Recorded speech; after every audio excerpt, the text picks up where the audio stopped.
Good morning, queridos. Então, hoje nós iremos estudar second conditional, certo? Que é a segunda condicional. A gente já estudou a first conditional e agora a gente vai estudar a second conditional.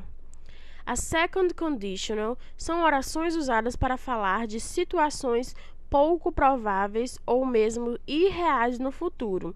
Então, são situações pouco prováveis ou que mesmo são quase impossíveis de acontecer, certo? As sentenças condicionais em inglês são formadas pelo termo if, se. Então, a gente já viu isso. A gente vai utilizar essa palavrinha if, que é a palavrinha se, certo? Então, sempre as condicionais, a gente vai encontrar essa palavra if. Exemplo: If I had lots of money, I could travel around the world. Se eu tivesse muito dinheiro, eu poderia viajar pelo mundo. Então, a gente tem aqui uma conditional que começa com if. If I had lots of money, I could travel around the world. Então, se eu tivesse muito dinheiro, eu poderia viajar ao redor do mundo, certo? A formação da second conditional. A second conditional é formada por duas sentenças, a if clause e a main clause. Então, a gente vai ter a if clause, que é a sentença que vai receber o if, e a main clause, que é a sentença principal, certo? A if clause contém o verbo no simple past. Então, o verbo ele vai estar no passado simples, certo? O verbo vai estar no passado simples. E a main clause inclui alguns verbos modais. Esses verbos modais nós já estudamos. O would, could, might e should. Só que a gente vai ver que o would é o comum, é o principal, é o que a gente vai estudar. São a main clause com would. Então, vamos ver. Exemplos. If I went to Barcelona, I would visit the market.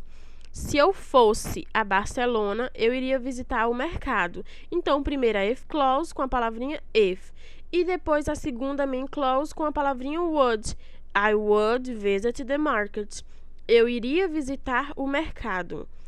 Outro exemplo. If I didn't have to work, I would go to the beach today. Se eu não tivesse que trabalhar, eu iria para a praia hoje. Primeiro a sentença com a if clause, depois a main clause com o verbo would. If I lived in Spain, I would be happy. Se eu morasse na Espanha, eu seria feliz. Então, fica primeiro a if clause com a palavrinha if e depois a main clause com a palavrinha would. Outro exemplo. If I were you, I wouldn't do that. Se eu fosse você, eu não faria isso. Importante destacar que a if clause também pode surgir no final da sentença. Então, a gente pode ter primeiro if clause, mas pode ter também if clause depois. Primeiro com a if clause fica assim. If I had $1 million, I would buy a new house. Se eu tivesse $1 milhão, eu compraria uma nova casa. Então, essa primeira sentença é com a if clause, depois a main clause, mas também a gente pode ter o contrário. Primeiro a main clause e depois a if clause. I would buy a new house if I had $1 million. Eu compraria uma nova casa se eu tivesse $1 milhão.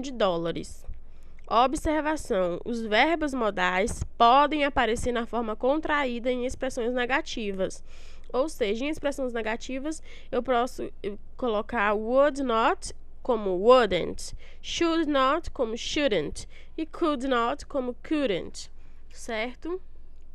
Vamos ver aqui a estrutura. A estrutura é a palavrinha if, mais o verbo no past simple, mais a frase na condicional, certo?